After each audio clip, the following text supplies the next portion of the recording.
అందరికీ నమస్కారం అండి. నా పేరు శశి. ఈరోజు వీడియోలో మీకు నేను F02 సామర్థ్య ఆధారిత విద్య వైపు మళ్ళడం దాని యొక్క ఆన్సర్ కీని ఈ వీడియోలో మీకు ఇవ్వడం జరుగుతుంది. అయితే నేను ఆల్రెడీ మీకు రిజిస్టర్ ఏ విధంగా చేసుకోవాలి, అదేవిధంగా FLN మిషన్ పరిచయము కీ కూడా మీకు ఇవ్వడం జరిగింది. అయితే ఆ కీలో నాకు 20/20 వచ్చాయి. నేను 20 క్వశ్చన్స్ కూడా ఆన్సర్ మీకు ఇవ్వడం జరిగింది. అయితే మనకు జంబ్లింగ్ విధానంలో వస్తాయి కాబట్టి ఆ 20 కాకుండా మీకు 20లో 15 వరకే వచ్చే అవకాశం ఉంది. మిగతా 5 క్వశ్చన్స్ న్యూగా వచ్చే అవకాశం ఉంది. కాబట్టి అందులో 15 మాత్రమే మీరు కరెక్ట్గా ఆన్సర్ చేయగలరు. మిగతా కూడా మీ టాలెంట్ బట్టి మార్క్స్ అనేది రావడం జరుగుతుంది. అయితే ఇప్పుడు నేను సెకండ్ సామర్థ్య ఆధారిత దాంట్లో ఆన్సర్ చేసినప్పుడు నాకు 19 మార్క్స్ రావడం జరిగింది. ఫస్ట్ టైం అటెంప్ట్ చేసినప్పుడు నాకు 20/20 తెచ్చుకుందామని మళ్ళీ ట్రై చేస్తాను. మళ్ళీ 19 వచ్చాయి. అయితే మీకు ఇక్కడ అది మంచిగా జరిగింది. ఎందుకంటే నేను 2 సెట్స్ ఆన్సర్స్ 2 టైమ్స్ ట్రై చేశాను కదా, ఆ 2 టైమ్స్ ఆన్సర్స్ కూడా మీకు ఇక్కడ ఇవ్వడం జరుగుతుంది. కాబట్టి మీకు దగ్గర 40 క్వశ్చన్స్లో మీకు న్యూ కంపల్సరీగా ఒక 13 వరకు కనిపిస్తాయి. డబుల్ క్వశ్చన్స్ వదిలేసేయండి. మీరు ప్రతి ఆన్సర్ క్వశ్చన్ కూడా క్లియర్గా చదువుతూ గుర్తుపెట్టుకోండి. లేదా ఒక పేపర్ పైన ఫస్ట్ లైన్ ఆన్సర్ అనేది కొంచెం రాసి పెట్టుకున్నట్టయితే మీకు 30 క్వశ్చన్స్ వరకు రావడం జరుగుతుంది. ఆ 30 క్వశ్చన్స్ మీకు మిస్ కావు. కాబట్టి మీకు కంపల్సరీగా 18, 19, 20 కూడా వచ్చే అవకాశం ఉంది. కాబట్టి మీకు అన్ని ఆన్సర్స్ కూడా ఇప్పుడు ఇవ్వడం జరుగుతుంది. ముఖ్యంగా నేను ఆన్సర్స్ ఇవ్వడానికి కారణం ఏంటంటే మన సీనియర్ ఉపాధ్యాయులు కొంచెం టెక్నాలజీ పరంగా ఇబ్బంది పడే వారి కోసమే నేను ఈ ఆన్సర్స్కి అనేది ఇవ్వడం జరుగుతుంది. ఎందుకంటే అందరికీ ఉపయోగపడాలనే ఉద్దేశంతో మీకు ఇవ్వడం జరుగుతుంది. నా ఛానల్ని తప్పకుండా అందరూ సబ్స్క్రైబ్ చేసుకోండి. మీకు మంచి మంచి వీడియోస్ అన్నీ కూడా నా ఛానల్లో పోస్ట్ చేయడం జరుగుతుంది. కాబట్టి మీరు బెల్ సింబల్ యాక్టివేట్ చేసుకుంటే ఆటోమేటిక్గా మీకు యూట్యూబ్ ఓపెన్ చేయగానే అక్కడ మీకు నోటిఫికేషన్లో పైన మీకు నా వీడియోస్ అనేది రావడం జరుగుతుంది. ఓకే, నా వీడియోస్ని లైక్ చేయండి, షేర్ చేయండి మీ ఉపాధ్యాయ మిత్రులందరికీ. ఇప్పుడు మీకు ఆన్సర్స్ ఇవ్వడం జరుగుతుంది. చూడండి. Thank you very much for watching. Thank you. మొదటి ప్రశ్న, 3వ తరగతిలో అభివృద్ధి లక్ష్యం 3 కింది విషయాలుగా పురోభివృద్ధి చెందుతుంది. దీనికి సమాధానం గణితం మరియు EVS. సామర్థ్య ఆధారిత యొక్క ఫలితం కానిది ఏది? దీనికి సమాధానం విద్యార్థులు వార్షిక పరీక్షల్లో అధిక మార్కులు పొందుతారు. నిర్మాణాత్మక ఉపగమంలో గురువును డాష్గా గుర్తిస్తారు. దీనికి సమాధానం ఫెసిలిటేటర్. పిల్లలు సాధారణ డీకోడింగ్ ద్వారా యాంత్రికంగా చదవడం నేర్చుకుంటారు. అయితే నిర్ధారించకపోతే పెద్దగా అర్థం చేసుకోలేరు. దీనికి సమాధానం మౌఖిక భాష ఆధారం. పునాది అక్షరాస్యత మరియు సంఖ్యా జ్ఞానం యొక్క ఫ్రేమ్వర్క్ డాష్గా విభజించబడింది. దీనికి సమాధానం 3 అభివృద్ధి లక్ష్యాలు. National council of education research and training NCERT సంవత్సరంలో ప్రతి తరగతికి మరియు ప్రతి సబ్జెక్టుకు ఎలిమెంటరీ దశలో అభ్యసన ఫలితాలు LOలు అభివృద్ధి చేసింది. దీనికి సమాధానం 2017. ఒకరోజు షెడ్యూల్లో పిల్లల సంపూర్ణ అభివృద్ధి కోసం 3 అభివృద్ధి లక్ష్యాలను తప్పక డాష్ పరిష్కరించాలి. దీనికి సమాధానం ఒక సమీకృత పద్ధతిలో. అభ్యసన ఫలితాలు. దీనికి సమాధానం గమనించదగినవి మరియు మాపనం చేయదగినవి. FLN ఫ్రేమ్వర్క్లో 3వ సంవత్సరాన్ని డాష్ అంటారు. దీనికి సమాధానం బాలవాటిక. సంరక్షణను పెంపొందించడంలో భాగం కానిది. దీనికి సమాధానం స్వయం ప్రతిపత్తి.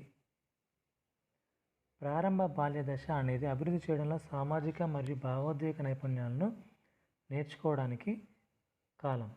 దానిని డాష్ అని కూడా అంటారు. దీనికి సమాధానం మానసిక ఆరోగ్యం. FLN ఫ్రేమ్వర్క్లో సామర్థ్యాలు మరియు అభ్యసన ఫలితాలు దీని నుండి తీసుకోబడ్డాయి. దీనికి సమాధానం అభివృద్ధి లక్ష్యాలు.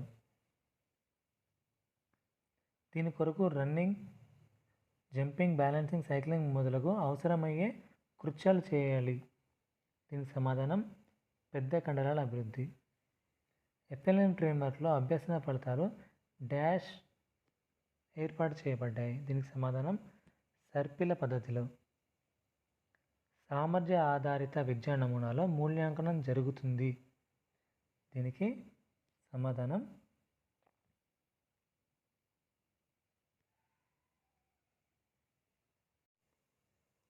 ఏడాది పొడవునా. కత్తిరించడం, అతికించడం, చింపివేయడం, పూసల దండ గుచ్చడం, పజిల్స్ పరిష్కరించడం, బ్లాకులతో ఆడుకోవడం, మట్టి, పిండి, ఇసుక, నీటితో ఆడుకోవడం వంటి కృత్యాలు డాష్కు దారితీస్తాయి. దీనికి సమాధానం సన్నని కండరాల అభివృద్ధి.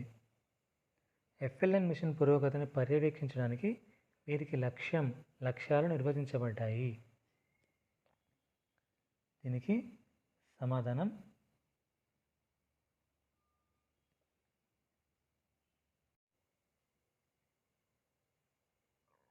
ఉపాధ్యాయులు. సామర్థ్య ఆధారిత విద్యా వ్యవస్థలో మూల్యాంకనం ఎందుకొరకు ఉపయోగిస్తారు?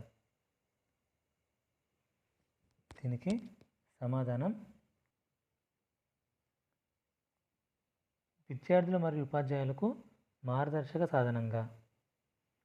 FLN ఫ్రేమ్వర్క్ యొక్క అభివృద్ధి లక్ష్యం కానిది. దీనికి సమాధానం పిల్లలు ఆటలు మరియు క్రీడల్లో పాల్గొనడం. అభ్యాసకులకు భావనలు మరియు ఉత్తరాల గురించి లోతైన అవగాహన అభివృద్ధి చేయాలనే ఆలోచనపై సామర్థ్య ఆధారిత CBE ఆధారపడి ఉంటుంది. తద్వారా వారు జ్ఞానాన్ని తమ నిజ జీవిత పరిస్థితులకు అనువర్తింపజేస్తారు.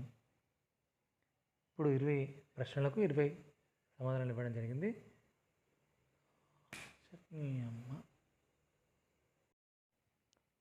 మొదటి ప్రశ్న, పిల్లల అభ్యసన పురోగతిని అంచనా వేయడానికి ఉపాధ్యాయులు మరియు వాటాదారులకు మార్గదర్శక అంశాలు. దీనికి సమాధానం అభ్యసన ఫలితాలు. ఒకరోజు షెడ్యూల్లో పిల్లలు సంపూర్ణ అభివృద్ధి కోసం 3 అభివృద్ధి లక్ష్యాలను తప్పక డాష్ పరిష్కరించాలి. దీనికి సమాధానం ఒక సమీకృత పద్ధతిలో. ఆహారంలో విటమిన్ A, అయోడిన్, ఐరన్ మరియు జింక్ వంటి పోషకాలు డాష్ను అందిస్తాయి. దీనికి సమాధానం సూక్ష్మ పోషకాలు. FLN ఫ్రేమ్వర్క్ యొక్క అభివృద్ధి లక్ష్యం కానిది. దీనికి సమాధానం పిల్లలు ఆటలు మరియు క్రీడల్లో పాల్గొనడం. National council of education research and training NCERT ఈ సంవత్సరంలో ప్రతి తరగతికి మరియు ప్రతి సబ్జెక్టుకు ఎలిమెంటరీ దశలో అభ్యసన ఫలితాలు LOలు అభివృద్ధి చేసింది.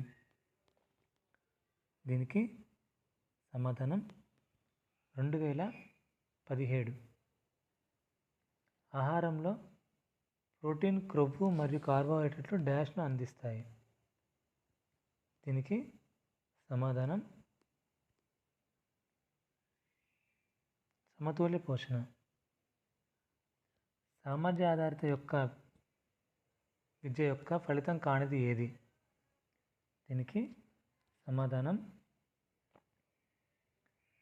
విద్యార్థుల వార్షిక పరీక్షల్లో అధిక మార్కులు పొందుతారు. సామర్థ్య ఆధారిత విద్యా వ్యవస్థలో ప్రతి తరగతికి సంబంధించిన అభ్యసన ఫలితాలు. దీనికి సమాధానం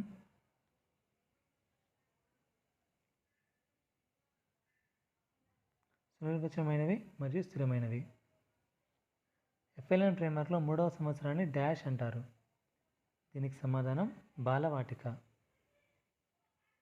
పిల్లలు ఉచిత మరియు నిర్బంధ విద్యా హక్కు చట్టం RTE చట్టం లక్ష్యం డాష్ మధ్య పిల్లలకు ఉచిత మరియు నిర్బంధ ఎలిమెంటరీ విద్యను అందించడం. దీనికి సమాధానం 6 నుంచి 14 సంవత్సరాల వయస్సు.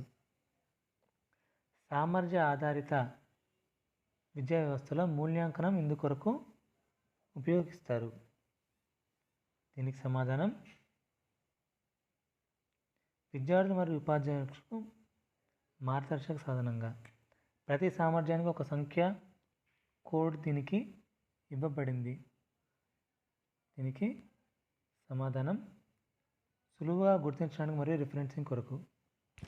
పిల్లడి గ్రేడ్ చివరి నాటికి సాధారణంగా జీవితాంతం కొనసాగే అభ్యసన విధానంలో స్థిరపడతాడు. దీనికి సమాధానం గ్రేడ్ 3. 6 నుంచి 14 సంవత్సరాల మధ్య వయసు పిల్లలకు ఉచిత మరియు నిర్బంధ ఎలిమెంటరీ విద్యను అందించడానికి ఉద్దేశించిన ఒక మైలురాయి చట్టం అయిన పిల్లల ఉచిత మరియు నిర్బంధ విద్యా హక్కు చట్టం ఆర్టీఐ చట్టం ఈ సంవత్సరంలో ఆమోదించబడింది. దీని సమాధానం 2009. సందర్భానికి తగిన జ్ఞాన నైపుణ్యాలు మరియు వైఖరుల కలయికను నిర్వచించారు. దీనికి సమాధానం సామర్థ్యము.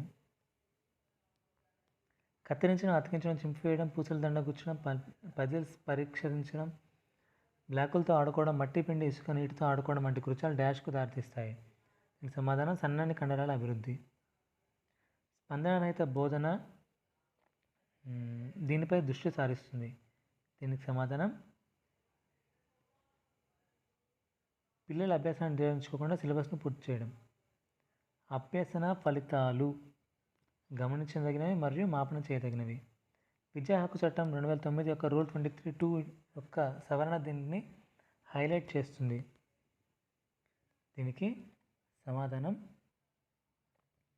అన్ని రాష్ట్రాల తరగతి వారీగా సబ్జెక్టుల వారీగా అభ్యసన ఫలితాలు సిద్ధం చేయాలి.